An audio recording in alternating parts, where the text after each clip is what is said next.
everybody. It is Rebecca Robbins from Mindshaper SLP here, coming at you live. And I have a question for you. Do conversations with your child feel more like a one-way question and answer session than a back and forth conversational exchange?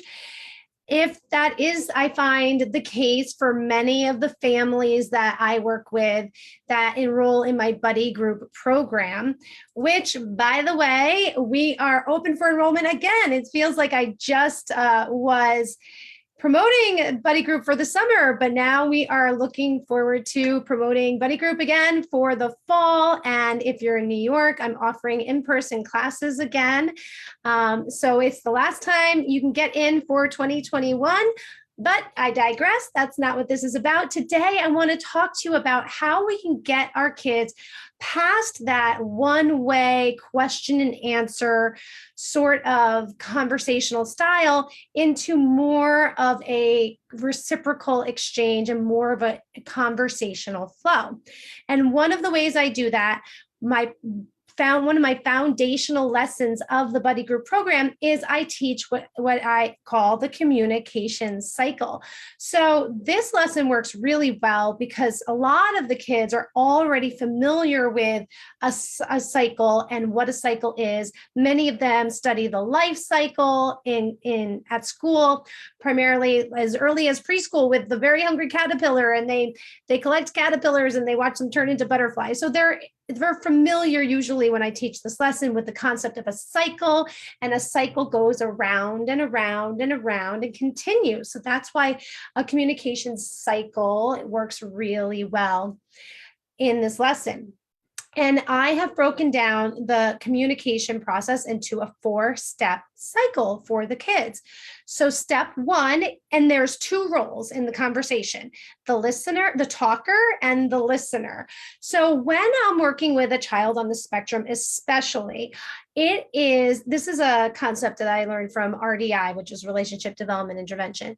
It is really important to give defined roles to the child, so the child knows exactly what his or her job is. So in a conversation, you're either a listener or you're a talker. So in the communication cycle, I talk about the 2 people in the conversation as one is the talker and one is the listener. So in step 1, the talker is the person who initiates the conversation, and the talker sends a message to the listener. And I'm going to be posting the communication cycle diagram tomorrow, so be on the lookout for that, and you can screenshot it and use it with your own child. But the step 1 is the talker sends a message to the listener. Step 2 is the listener hears the message. Step 3 is the listener thinks about what the talker said. And step 4 is the listener sends a message back to the talker that lets the talker know that they heard and understood what was said. So that's one complete cycle of one complete communication cycle. And all it really is someone said something and the person responds with a comment or a question that matches what was just said to them. But I break it down into 4 discrete steps for the child. Hi, Lisa. I break it down into 4 discrete steps for the kids because they really need to know those unspoken parts of what happens in a conversation. Our kids, I think, they have a hard time with the listening part of conversation at times. I find that to be really common in my students. So I have to explicitly teach them how to be a listener. And just because they're not talking doesn't mean that their job in the conversation or their turn in the conversation is finished. They also have to be a listener. And then the thinking about what the talker said is how I teach my students to keep their thoughts on the topic of the conversation, because when their thoughts are on the topic of the conversation, that means they are paying attention to the conversation and they're on topic, which increases the likelihood that what comes out of their mouth is going to match what the talker said, which is what a complete communication cycle is. Now, my favorite part of this lesson is the next part that I'm going to teach you. And it's my favorite because I find it to be the most effective outside of lesson time in keeping kids on track with their communications. And it's a great tool that I love teaching parents. I have lots of parents that utilize it. It doesn't take any time out of your day to use it, and they've had lots of success. And that is the concept of a breakdown. And when I teach it to my kids in class, I make it really like funny. So let me explain what a breakdown is first and foremost. So a breakdown is when the listener sends back a message to the talker that does not match what the talker said. And what I teach my students is when they send back a message that does not match, breakdown. And that's exactly how we say it. They think it's funny. And then we go through this whole role play of practicing the communication cycle with messages that do match and messages that don't. And then they get to be like, breakdown or ding, ding, ding, ding, ding, good communication cycle. So I find anytime I can make it very like game-like oriented, it just, the kids pay attention more, they're more engaged in the lesson, and they just internalize it much easier that way. So what I tell my parents then is I tell them, I just taught your kids what a breakdown is. And I tell them what a breakdown is when the message does not match what the talker said. But a breakdown can also be when the child does not respond. So why this is so effective and powerful is because the parents can now use this term with the child in the moment of a breakdown, and the child knows what the parent said, what the parent means when they use that word. So if a parent says something, let's say they give the child a direction, can you go upstairs and get your shoes? And the child doesn't respond.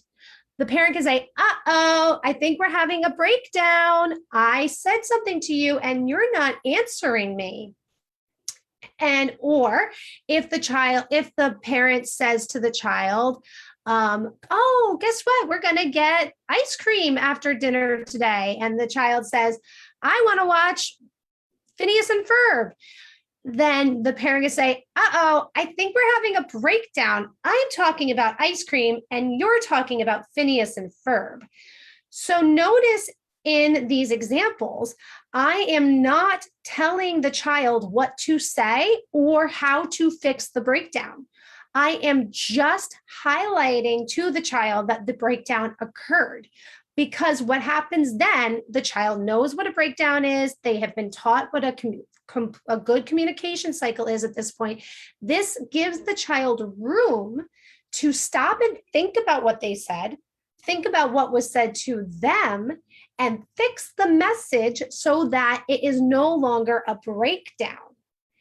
And I find this to be super effective. I've had lots of parents that have utilized this as well, and they find it super effective too. And the kids really do tune into that terminology. They don't want to have breakdowns. And you can, it doesn't have to be like a punitive thing. It can be a very, you can do it in a silly, playful way, or you can just do it in a very direct fashion, like I just demonstrated for you. Like, I think we're having a breakdown. I'm talking about ice cream. You're talking about Phineas and Ferb. And this also comes after a lesson that I do about when we talk to our friends, our thought bubbles must match. So they already know that the thought bubbles in the conversation have to match each other for the conversation to be successful. So I have a question here. What age is it appropriate to start this type of training? I would say as early as a child is conversational.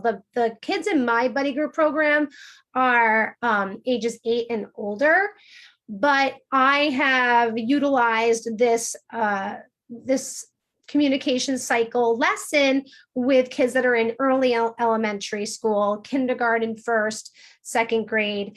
As long as the younger kids are at a place where they are conversational in nature, they can pretty much grasp the concept, especially the breakdown.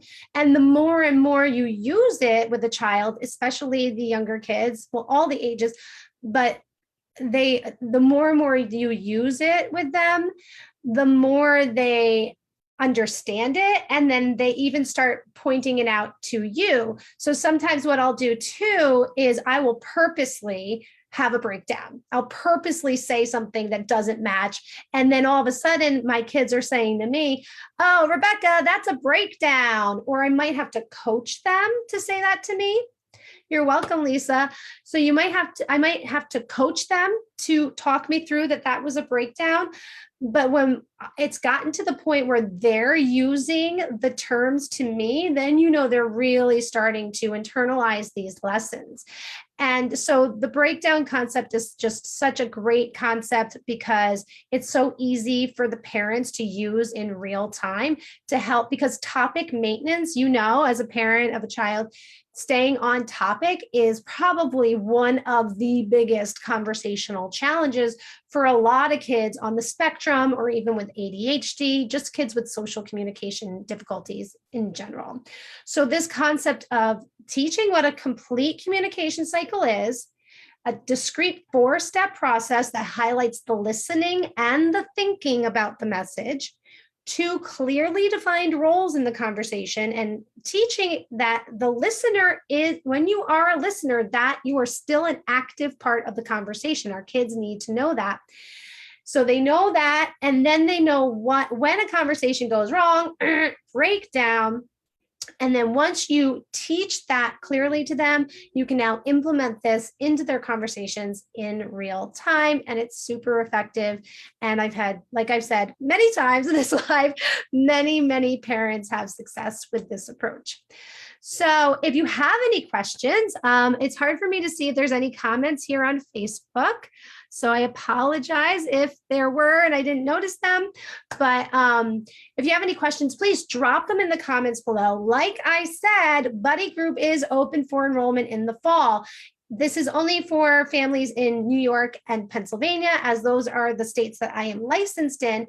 In New York, if you are local to Orange County and Goshen, we will be hosting in-person classes again for the first time since the pandemic started, which is very exciting. PA is all virtual still. But yeah, let me know. Shoot me a message. I would be happy to talk about the program with you. We have 2 levels of curriculum. We have 2 age groups. I have a class for 17 to 25-year-olds, and then I have programs for kids 8 to 16, basically. So I offer a wide range of services. We place your child based on what their communication needs are. And yeah, it's a great program. We have lots of fun. The parents love it. I have lots of repeat customers, but we'd always love to have more. So shoot me a DM if you'd like more information about that. Or if you have any questions about the communication cycle, and look out for future posts this week that's going to give you some graphics you can use with your child to teach the communication cycle. All right, that's it for today. Thanks, everybody. Bye.